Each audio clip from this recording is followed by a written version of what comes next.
सभासद रह रहे 7-10 साल भाई रामकिशन बंसीवाल जी मंच का संचालन कर रहे हैं। मंच पर विराजमान हमारे उत्तर पूर्व जिला के प्रभारी, अभी आप उनको सुन रहे थे, आदरणीय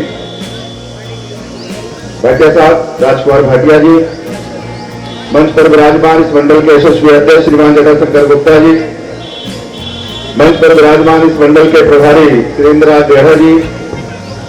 मंच पर विराजमान इस मंडल के सांसद प्रतिनिधि आदरणीय रामफल सिंघल जी।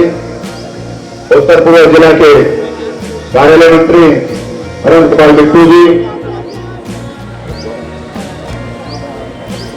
यहां से पूर्व प्रत्याशी रहे, पूर्व मंडल अध्यक्ष रहे ऐसे भाई इंदर सिंह जी। इस मंडल के उपाध्यक्ष कृष्णा जी, सोनी जी, उमेश ठाकुर जी, गजराज सिंह ताग जी, डॉक्टर उमाशंकर यादव जी, कोषाध्यक्ष रामप्रकाश पांडे जी, सुनील पांडे जी, सीमा सिंह जी, नीतू जी, रजनी जी, सुधा जी, मीरा जी,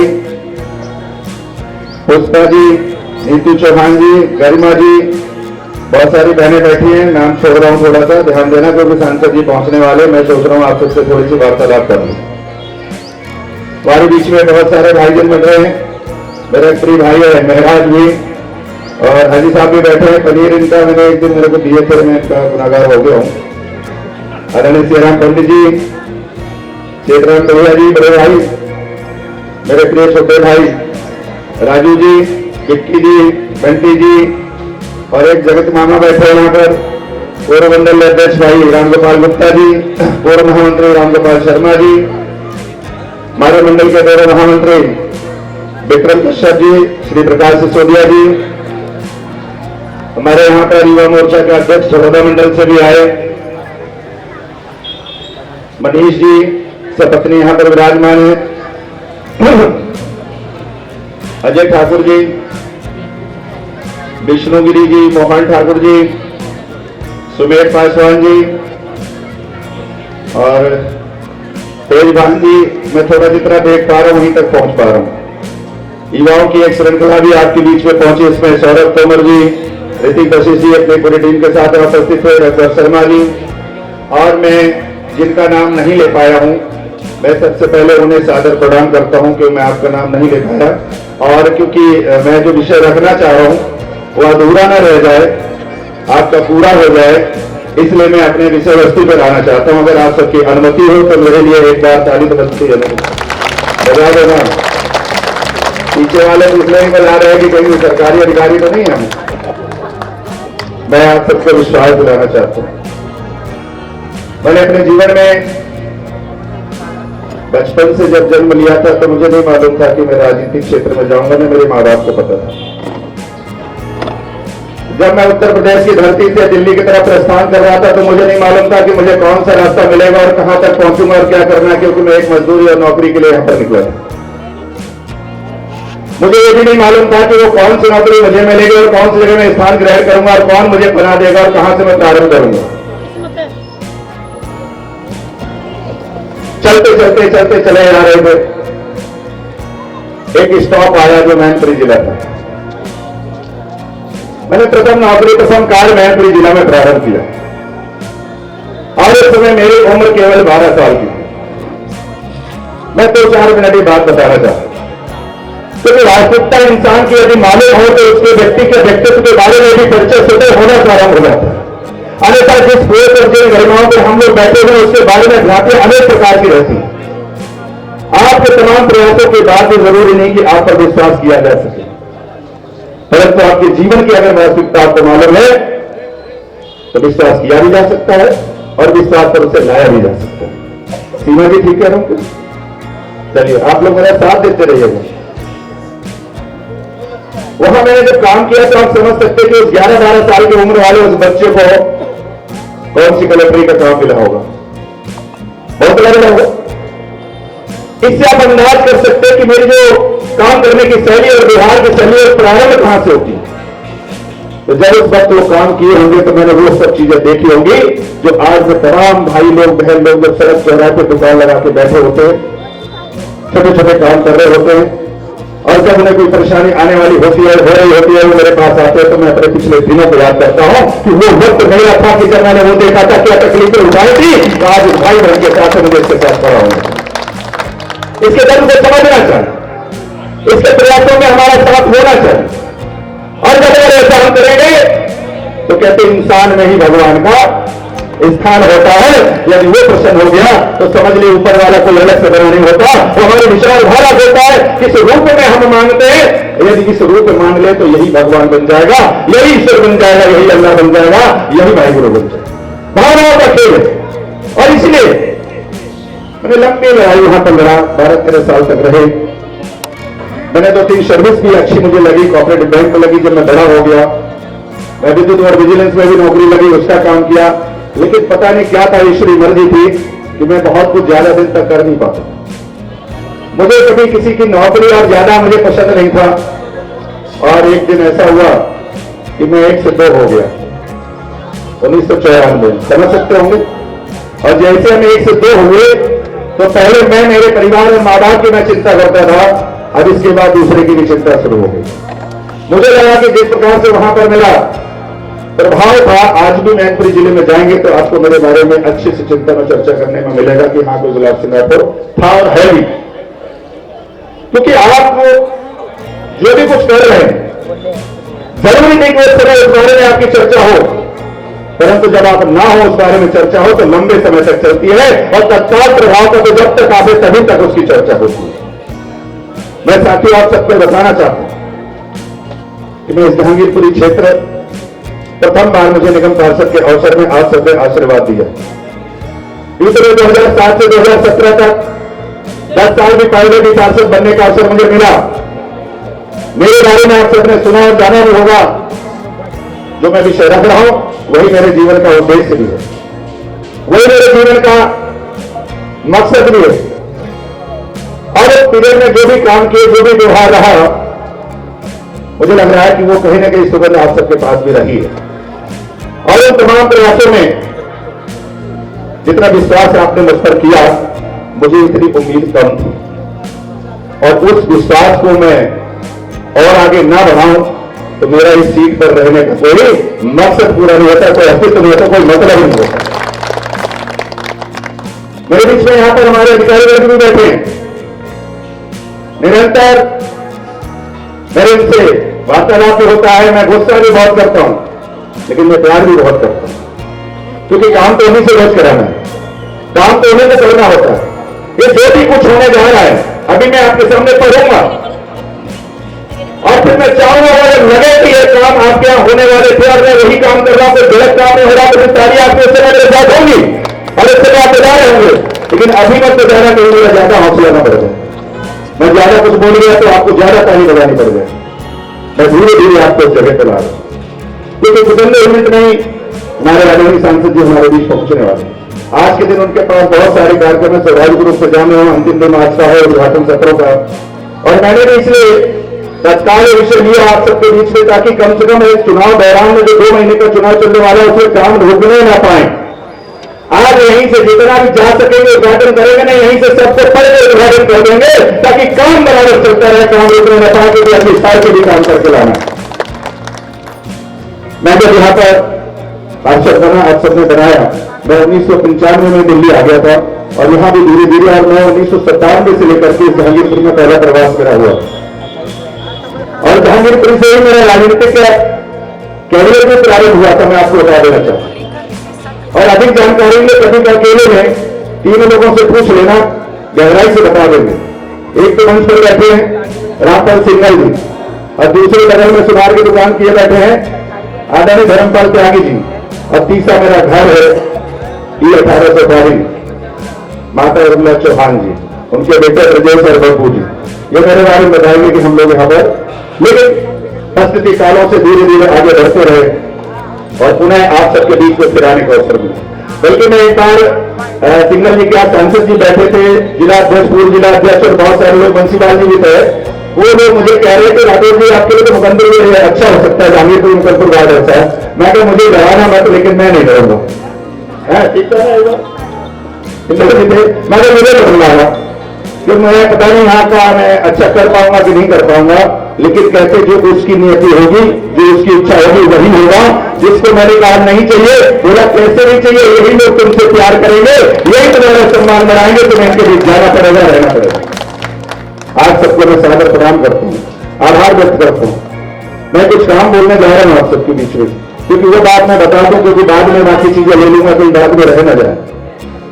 आप इच्छा रखते होंगे कि कुछ करवीर है कि लेक्चर ही दिए जा रहे हैं, लेकिन मुझे चश्मा लगाना पड़ेगा, क्योंकि थोड़ा सा उम्र के हिसाब से थोड़ा सा है, तो हरी बात कह रहा हूं।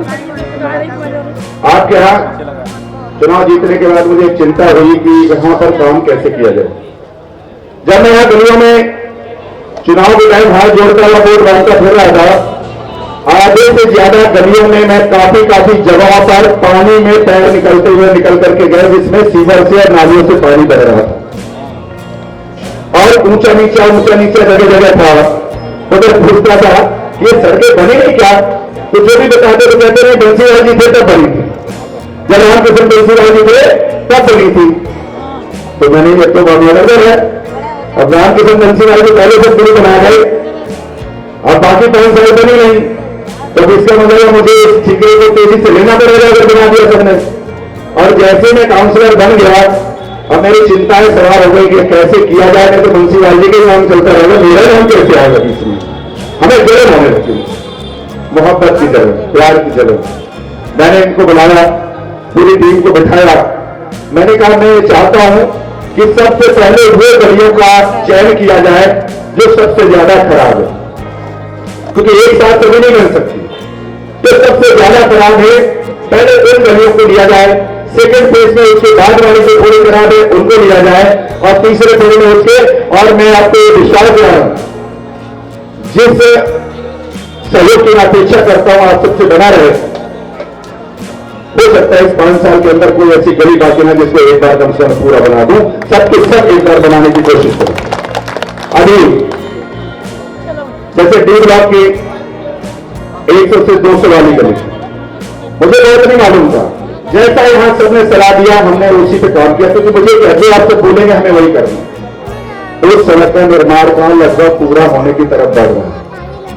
दूसरा है 200 से 320, 286 से 320 वाली जो डी ब्लॉक की इधर की गली है, उसका भी लगभग निर्माण का पूरा हो गया, सुबह भी हो गया, चली नहीं भी हुआ, वहां तक चल रहा है।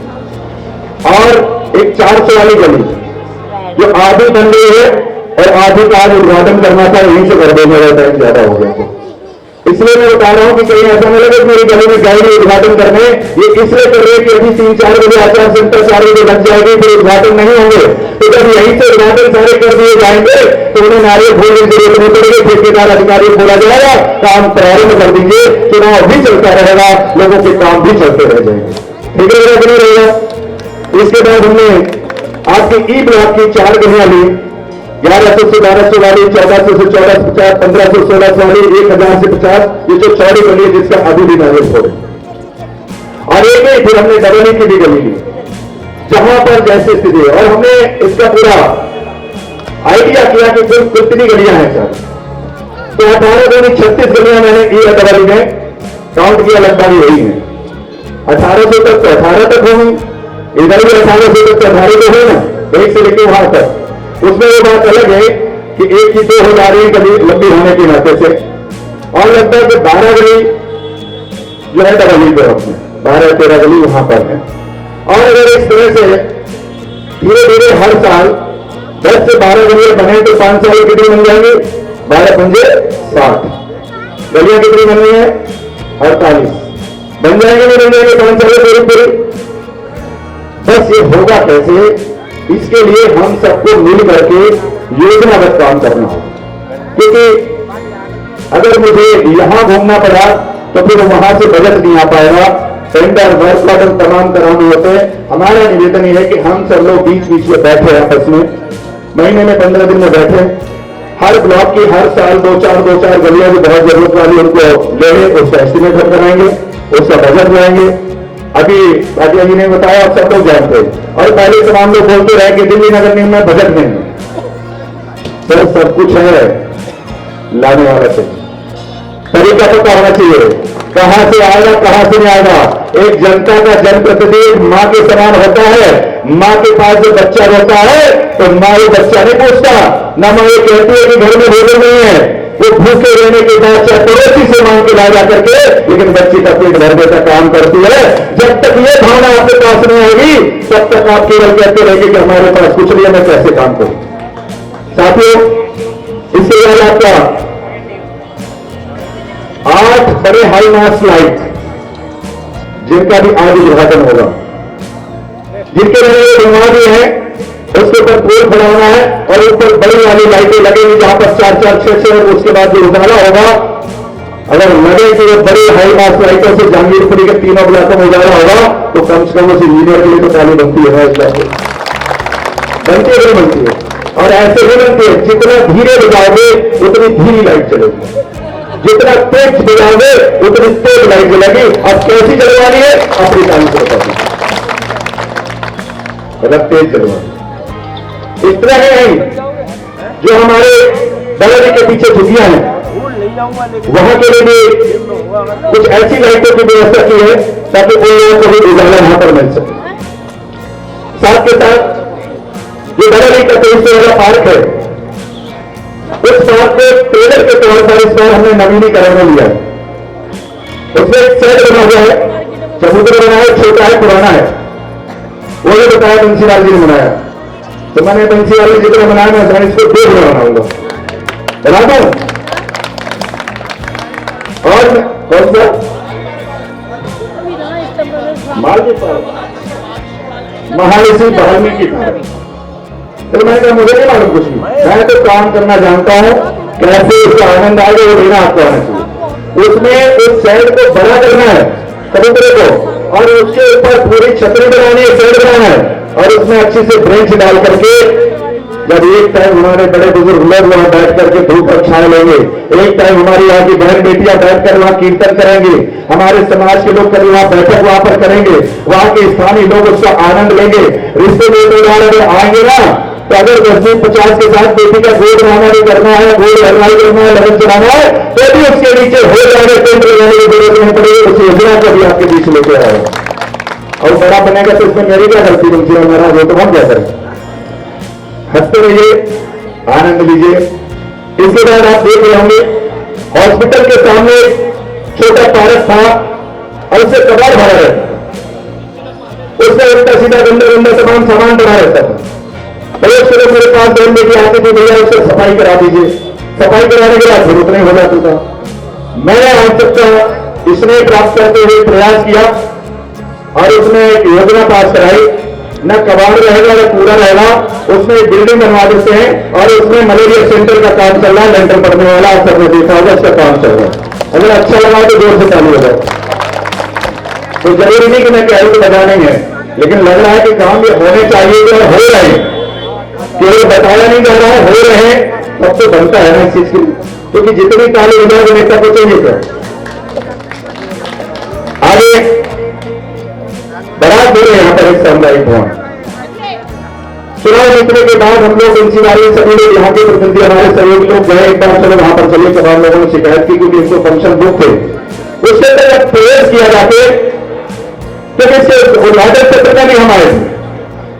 उस समय रामकिशन मुंशी के चेयरमैन थे, मैं मुकुंदपुर से पार्षद था, मुझे वहां अतिथि के रूप में आमंत्रित किया था और उस समय में आया था और नया बड़ा घर वहां बनाया गया था।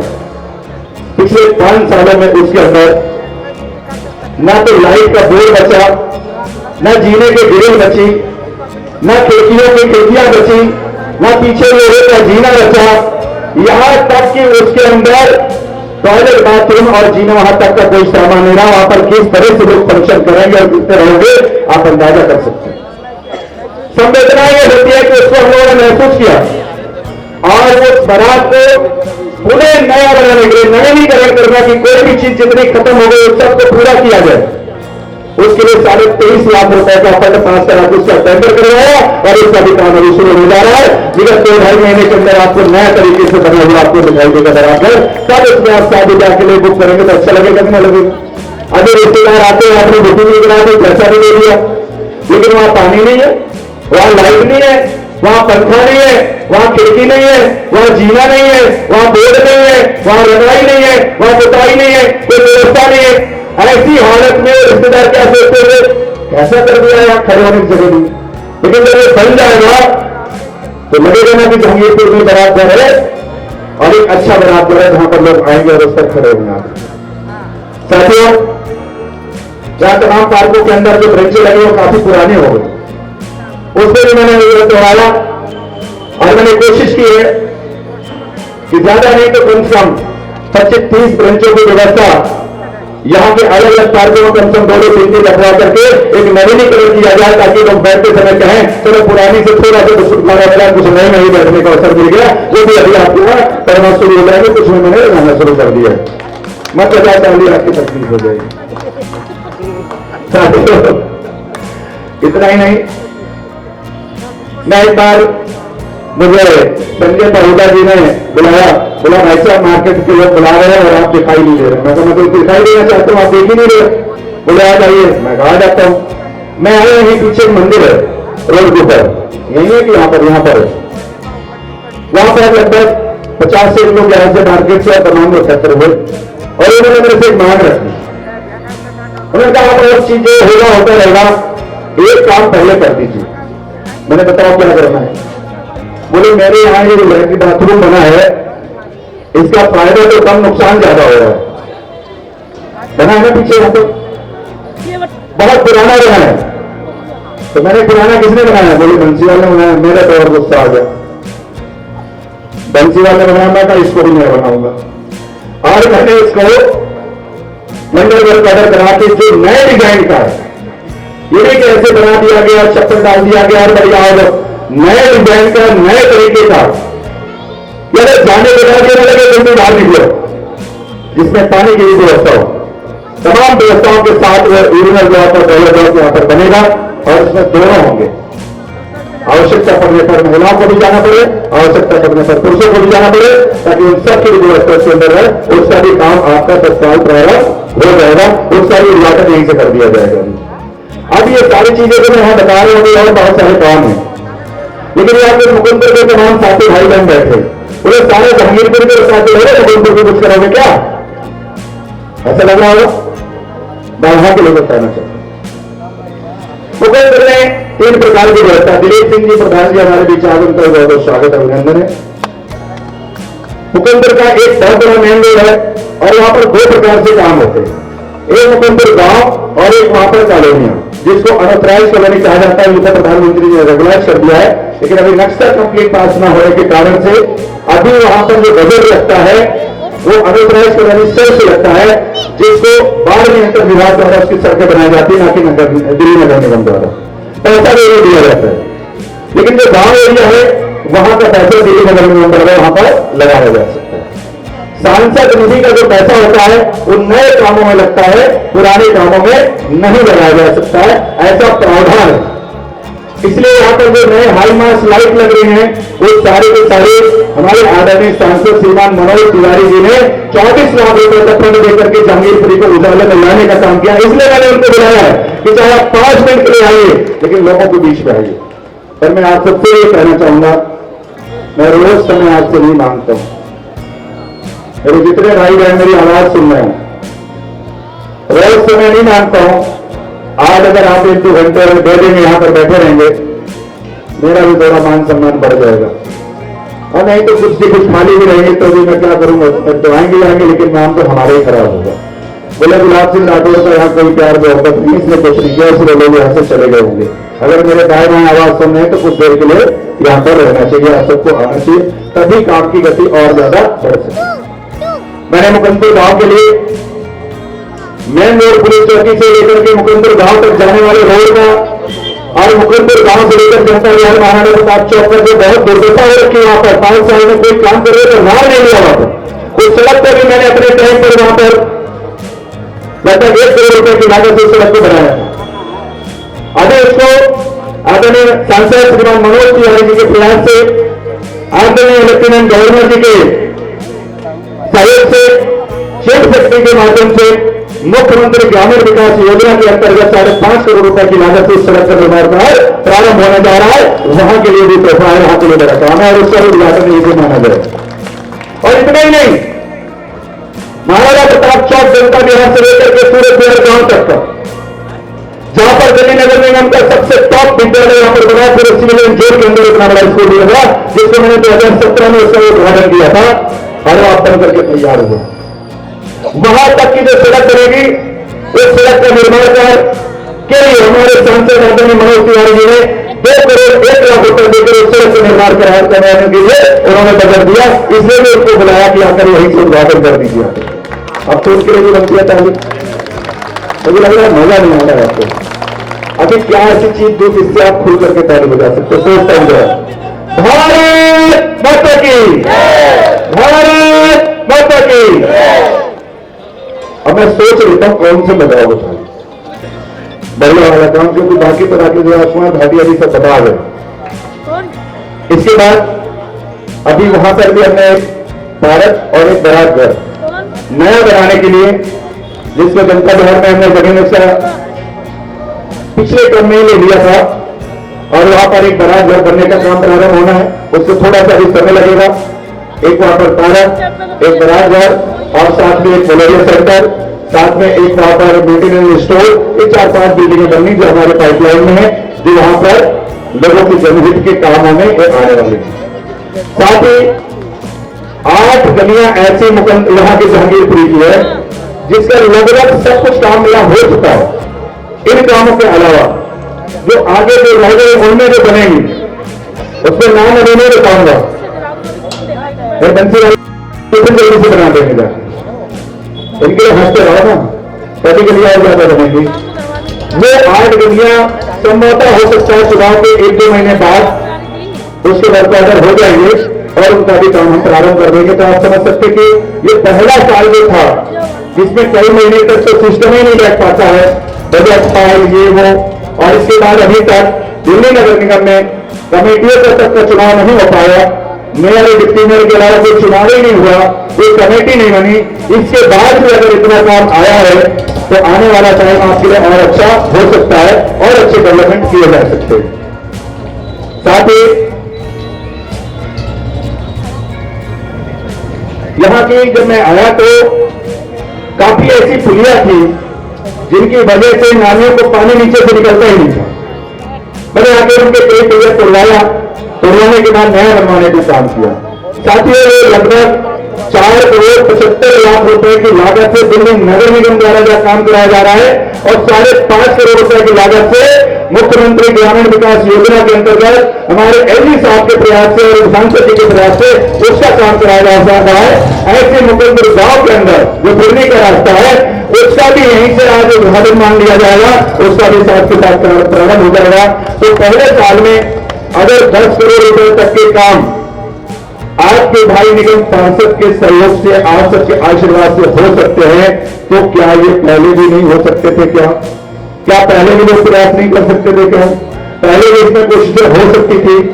और तो और एक बात की तकलीफ हुई जो मैं बताना चाहूंगा, लगभग 2 करोड़ कुछ लाख रुपए के यहां पर जब मैं काउंसलर बना उससे पहले टेंडर हुए पड़े थे, पहले का बजट था, उसके वर्कऑर्डर भी हो गए थे, वो सड़कें बनाई जानी थी, परंतु पता नहीं क्या हुआ कि मेरे पास से बनते वो फंड को वापस कर दिया गया था, जिसकी वजह से नहीं तो शायद तो 7-8 गलियां वो भी बन गई होती तो और ज्यादा हमारा काम आगे बढ़ पा जाता।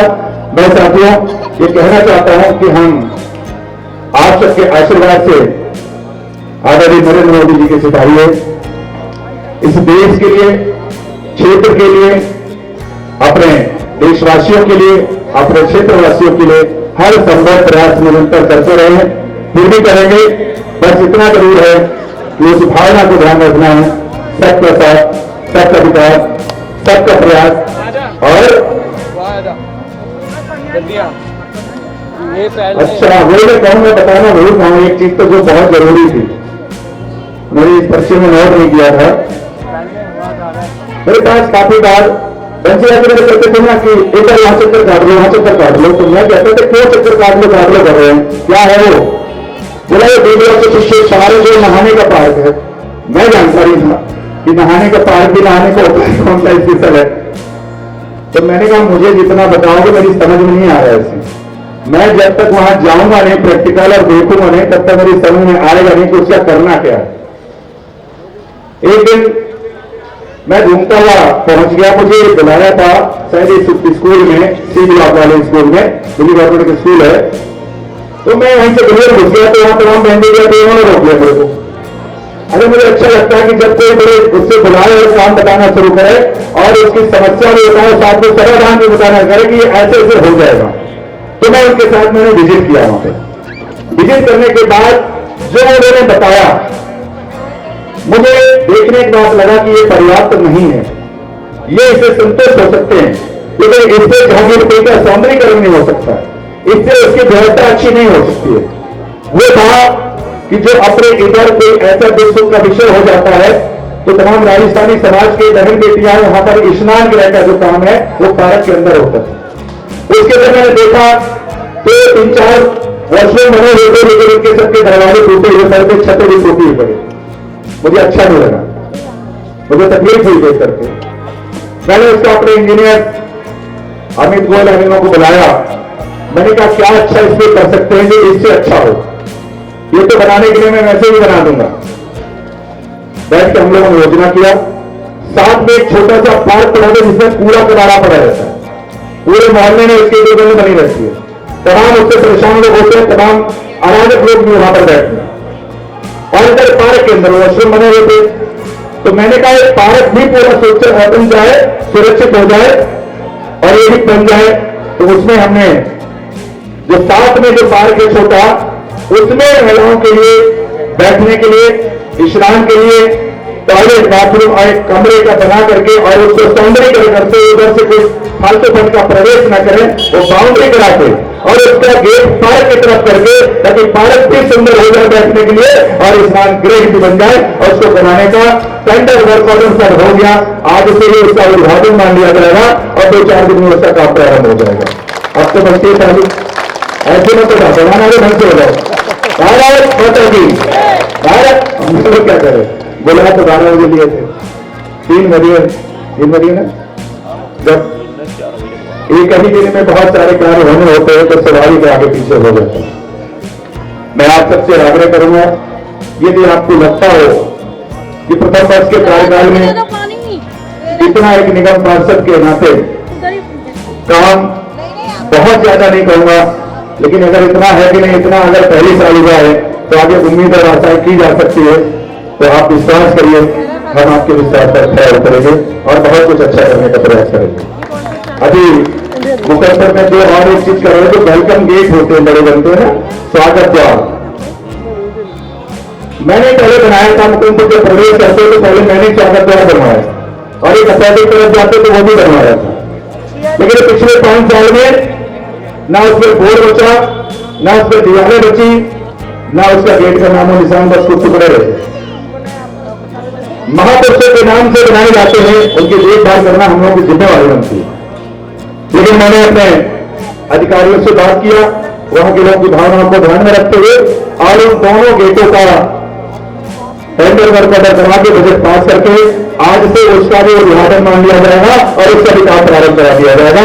आपका प्रतिनामित इधर आ जाएगा तुम सामने, यहाँ जल्दी आओ, नहीं तो लोग सोचेंगे अनाउंस करे जा रहे हैं भी कि नहीं, जल्दी आओ करो। हमारे इंजीनियर भी ऐसे आता है, उनके सामने घोषणा कर रहे हैं, उसमें ध्यान रखिएगा पहली चीज का। भारत माता की, भारत माता की। तो जो इंतजार था हम सबको, वो इंतजार की घड़ी पूरी हुई। हमारे बीच में हमारे यशस्वी सांसद श्रीमान मनोज तिवारी जी आ चुके हैं। हम लोग अपने स्थान पर रहेंगे, जो लोग दाएं बाएं हैं वो लोग आकर के अपनी कुर्सियों पर बैठ जाया करके। बहुत सारे युवा साथी उनको लेकर मंच तक आ रहे हैं। मैंने इसलिए पहले सारी चीजें बता, बहुत ज़्यादा मुश्किल हो जाता है, तो मैं आपसे पहले ही क्षमा मांग लेती हूँ। अगर मुझसे कोई त्रुटि हो तो क्षमा कर दीजिए।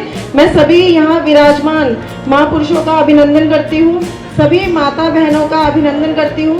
मुझे आशीर्वाद दीजिए कि मैं कुछ पंक्तियाँ अपने राष्ट्र के प्रति और अपनी महिला शक्ति के प्रति आपको समर्पित कर पाऊँ। 8 मार्च को महिला दिवस था, उसके लिए एक बार जोरदार तालियां। मार्च का महीना ही चल रहा है। महिला शक्ति के बिना ये सृष्टि एकदम अधूरी है। तो मैं अपना परिचय देते हुए कुछ लाइनों के साथ आज्ञा चाहती हूँ। आज्ञा है, मैं ताजों के लिए समर्पण वंदन गीत नहीं गाती, दरबारों के लिए कभी अभिनंदन गीत नहीं गाती। गौण भले हो जाऊं मैं, पर मौन नहीं हो सकती मैं। पुत्र मोह के त्याग में, पुत्र मोह के त्याग में शस्त्रों का त्याग नहीं कर सकती मैं। तो ये मातृ शक्ति के लिए एक जोरदार तालियां। ये मैं इसलिए बोल रही हूँ कि सरला सोलंकी जी आई है, एक बार तालियां उनके लिए भी। महिला टीम लेकर आई है और रात को ही जब उनको सूचना मिली कि गुलाब सिंह राठौर जी आने वाले हैं उनके चहेते, तो उन्होंने रात को 10 बजे तक हमारे साथ जाना आना शुरू कर दिया। और तालियां एक बार।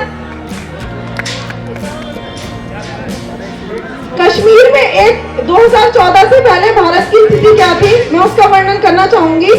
कश्मीर में एक विदेशी देश दिखाई देता था, संविधान को ठुकराता परवेश दिखाई देता था। वो घाटी में भारत के झंडों को रोज जलाते थे, सेना पर हमला करवाते, खूनी फाग मनाते थे। हम दिल्ली की खामोशी पर शर्मिंदा रह जाते थे और भारत मुर्दाबाद बोलकर वो जिंदा रह जाते थे। अब मोदी जी आए 2014 के बाद, तो भारत की स्थिति पूरी बदल गई।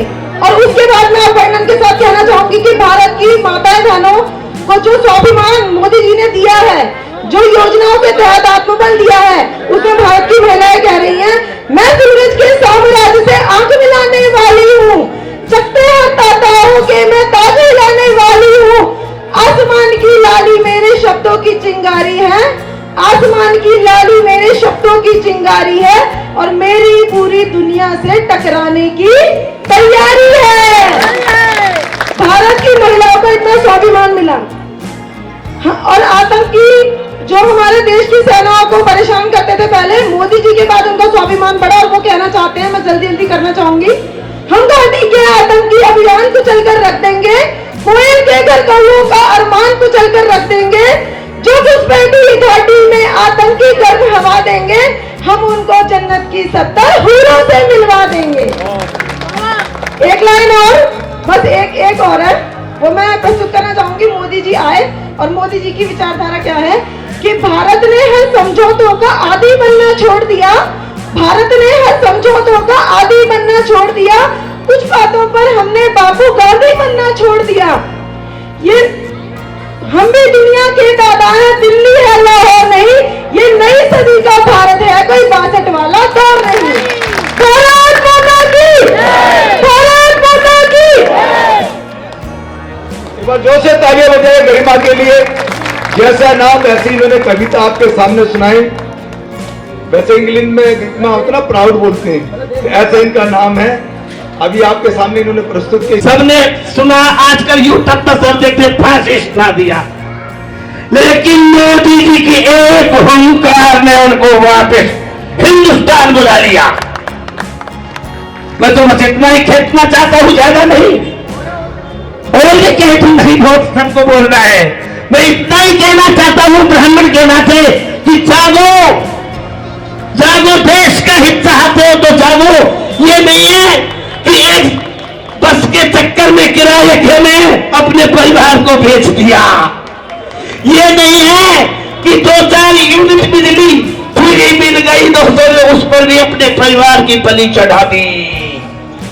ये नहीं है हमारे छोटे छोटे जो भी है, जितनी पहले चुक्का जो फेंकते आप जानते हो, कबूतर को पकड़ने के लिए क्या फेंका जाता है? चुक्का। ये हम जो भारत माता की जय बोलते हैं, कि भारत एक ऐसा देश है जहाँ हिंदू मुस्लिम सिख ईसाई आपस में एक दूसरे के साथ मिलकर होली दिवाली त्योहार इकट्ठे मनाते हैं और एक दूसरे के साथ मिलकर एक जगह पर बैठकर अपनी इबादत अकीदा अपनी पूजा सारे एक साथ करते हैं। हम सब मिलकर इसी परंपरा को आगे बढ़ाने का काम कर रहे हैं। और मोदी जी ने जो सबका साथ और सबका विकास का नारा दिया है, आज भाई गुलाब सिंह राठौर जी को मैं बधाई देता हूँ। मैं अभी उनकी लिस्ट देख रहा था और विक्रम भाई कह रहे थे कि गुलाब सिंह भाई मात्र निगम पार्षद है यहाँ के। मेरे को लगता है ये मोदी जी के ब्रांड एम्बेसडर है। सबका साथ सबका विकास क्योंकि जब मैं गलियों की सूची देख रहा था, इसमें सब गलियां थी, हर जगह लाइट लग रही थी, सब पार्कों का विकास हो रहा था। जैसे मोदी जी सिलेंडर देते में ये नहीं सोचते कि बहन के नाम के आगे बंती देवी लिखा है या अकेला बानो लिखा है। वो कहते हैं सबको बराबर का सिलेंडर मिलना चाहिए, सबको आधार कार्ड देखकर सिलेंडर मिलना चाहिए, सबका मकान बराबर बनना चाहिए। भाई गुलाब सिंह राठौर ने भी ऐसे चुन चुनकर गलियों का विकास करवाया कि जहां जरूरत है, जहां कम वहां हम का नारा देते हुए भाई गुलाब सिंह राठौर ने आज 5 करोड़ 70 लाख रुपए की लागत के जो विकास कार्य शुरू किए, ये अपने आप में मिसाल है। मैं कहूंगा कि एक बार भाई गुलाब सिंह के लिए आप जोरदार तालियां बजाएं। और ताली बजवाने का काम नहीं होता, ताली तो बजती रहनी चाहिए, अपने आप बजती रहनी चाहिए। लोग रामदेव जी का उदाहरण देते हैं, लेकिन रामदेव जी की भी बात अब कोई नहीं सुनता। जो अच्छा काम करता है केवल उसी पर ताली बजती है, तो इसलिए ताली आपने बजाई, आपका बहुत बहुत धन्यवाद। भाई मनोज तिवारी जी यहाँ पर पधारने वाले संवेदनशील नेता हैं। अब आप कहेंगे कि ये संवेदनशील क्या सुना रहे हो जी, हमने तो बहुत सारे नेता देखते, सफेद कपड़े पहन के आते हैं, शाम को काली जैकेट पहन लेते हैं। संवेदनशील नेता वो होता है जो जनता का दर्द समझ ले। नहीं जी, अब मैं आपके मतलब की बात करूंगा, आपसे कह रहा हूं। भाई साहब बुजुर्गवार, आप भी थोड़ा सा गौर फरमाना। मेरे साथी बैठे हैं मंडी में, बहुत सारे लोगों से मेरा तारुफ रहता है। आप एक बार सोच के देखिए, मैं भाषण नहीं दे रहा कोई, मैं भाई गुलाब सिंह की तारीफ के पुल भी नहीं बांधूंगा, मनोज तिवारी जी की तारीफ के पुल भी नहीं बांधूंगा, क्योंकि अच्छा काम कर रहे हैं, इनकी तारीफ जनता करेगी। ये काम जनता का है, और जनता जब तारीफ करती है तो फिर वो बटन दबाकर तारीफ करती है। और वो बटन दबाकर आपने गुलाब सिंह जी को जो इनके ऊपर कर्ज चढ़ाया था, गुलाब सिंह जी ये धीरे धीरे गलियों का विकास कराकर उस कर्ज का अभी आपको ब्याज चुका रहे, मूलधन तो अभी चुकाने की बारी अब आएगी जब आप मनोज तिवारी जी को तीसरी बारी सांसद बना देंगे। अभी ब्याज में आपकी गलियां बन रही हैं। मैं आपको केवल याद करवाना चाहता हूं, 1947 के बाद 53 साल और 24 साल, 53 और 24 70 साल हो गए, 76 साल पूर्ण हो गए। भाई रामकिशन जी, इस देश में कौन सा ऐसा प्रधानमंत्री होगा जिसने सड़क किनारे या रेल की पटरी के किनारे महिला को शौच करते हुए नहीं देखा होगा? एक महिला प्रधानमंत्री भी रही, इसने लंबे समय तक देश पर राज किया।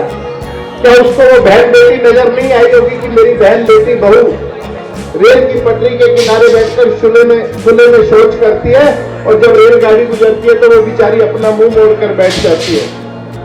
सबने देखा, दृष्टि से देखा, नजर से देखा, नजर फेर ली। लेकिन मेरे देश के प्रधानमंत्री श्री नरेंद्र मोदी जी जब 2014 में प्रधानमंत्री बनते हैं तो वो क्या सोचते हैं? उन्होंने भी रेल में सफर किया। बहन बेटियां जब रेल किनारे पटरी के किनारे बैठकर शौच कर रही थी, उन्होंने नजर से नहीं देखा, नजरिए से देखा, दृष्टि से नहीं देखा, दृष्टिकोण से देखा। और 2014 में जब लाल किले की प्राचीर से हम कह रहे थे भारत पाकिस्तान की बात करेंगे, 500 का नोट बंद करेंगे, ये करेंगे, वो करेंगे, रिजर्व बैंक की बात करेंगे, तो मेरे देश का प्रधानमंत्री वहां पर खड़ा होकर क्या बोलता है कि मेरी बहू बेटियों के लिए हर घर में शौचालय होना चाहिए। यह दृष्टिकोण की बात। और दृष्टिकोण से देखना केवल कहना नहीं, उन्होंने पूरे डीएम्स को, दीदी बहन जी, माना कि आप उन्हें लाए होंगे, प्लीज आप उन्हें बात सुनने दें। ये सुन लेंगी तो कहेंगी, और जब कहेंगी तो तब वोट आएगा। मेरे और आपके कहने से वोट नहीं आएगा। जिस दिन ये बहन जाकर बताएगी कि मेरे गांव में शौचालय कैसे बना, तो भाई साहब आपने मेरी इज्जत बचा दी थी एक समय में। बहन जी कहूंगा कि नहीं कहूंगा? अब एक परिवार में 5 सदस्य, दीदी गरिमा दीदी सुन लेना, ये बात सिखाना लोगों को, क्योंकि आप टर्निंग पॉइंट हो, आप लोगों को समझा सकते हो। पढ़े लिखे बच्चों की आज की खलूसियत है कि वो बच्चों को सिखा सकते हैं। बता देना कि एक परिवार में 5 लोग हैं और 12 करोड़ 50 लाख शौचालय बने, यानी कि 70 करोड़ लोगों की रोज लाज बच रही है। क्या हम अपने प्रधानमंत्री का एहसान नहीं मानेंगे? उनके एहसान में नहीं रहेंगे, उन्होंने रोज हमें शर्म से बचाया। नहीं तो मेरी बहनें पेट में 7 मास का गर्भ लेकर शाम होने की इंतजार करती थी, जाती थी अंधेरा हो जाएगा, तब हाजत पूरी करने जाएंगे, तब पेशाब को जाएंगे, तब लैट्रिन के लिए जाएंगे। क्योंकि गांव देहात में जिस प्रकार का माहौल होता है, हर एक आदमी सुरक्षित नहीं होता, हर जगह थाना पुलिस भी नहीं होती, और मंचलों की जो अवांछित तत्व हर समाज में मौजूद रहते हैं। मैं तो गांव देहात की क्या बात करूं, इसी जहांगीरपुरी क्षेत्र में भी मैंने देखा है कि जब मेरी बहनें बोतल लेके, डिब्बा लेके जब सार्वजनिक शौचालय में जाती है तो किस प्रकार की शर्म का सामना करना है। हम केवल वोट के नाम पे वोट की राजनीति नहीं कर रहे। जिस व्यक्ति तक सरकारी योजनाओं का लाभ कभी पहुंचता नहीं था, इस देश का एक प्रधानमंत्री कहता था कि मैं 1 रुपया भेजता हूं, 15 पैसे पहुंचते हैं। देश का प्रधानमंत्री कह रहे कि 15 पैसे पहुंचते हैं। और आज मोदी जी ने क्या किया, जनधन खाते खुलवाकर घर की लक्ष्मी के नाम सीधी डीबीटी ट्रांसफर कर रहे हैं, डायरेक्ट बेनिफिट ट्रांसफर कर रहे हैं। और तो कोरोना काल में जो जितना मजबूत था उतना ही मजबूत था, जिसका जितना बड़ा कुंबा था उतनी बड़ी बीमारी थी, लोग दर दर भटक रहे थे। मैं दूसरी पार्टी के लोगों की बात नहीं करता जो ऑक्सीजन की चोरी कर रहे थे, क्योंकि मेरे को अपनी बड़ी लकीर खींचने की आदत है। लेकिन देश के प्रधानमंत्री ने 80 करोड़ लोगों को अनाज देकर उनकी जान बचाई, और हमारे देश के स्वास्थ्य मंत्री ने उस समय पूरे वैज्ञानिकों के साथ टीका बनाकर पूरे देश को सुरक्षा चक्र में लाकर खड़ा कर दिया। ये केवल एक ही कारण है जिसके पीछे, जिसको कहते हैं मोदी है तो मुमकिन है। आप सहमत हो? अगर आपको अच्छा लग रहा हो मैं जो बात कह रहा हूं, धर्म कर्म राजनीति की बात मैं नहीं जानता, मैं तो केवल इतना कहता हूं जो व्यक्ति देश के लोगों के बारे में सोचता है, देश की सुख सुविधाओं के बारे में सोचता है, गली मोहल्ले की राजनीति करते हुए गली मोहल्ले के लोगों के बुजुर्गों की सुख सुविधा के बारे में सोचता है, उस आदमी को सदैव आगे बढ़ाना चाहिए।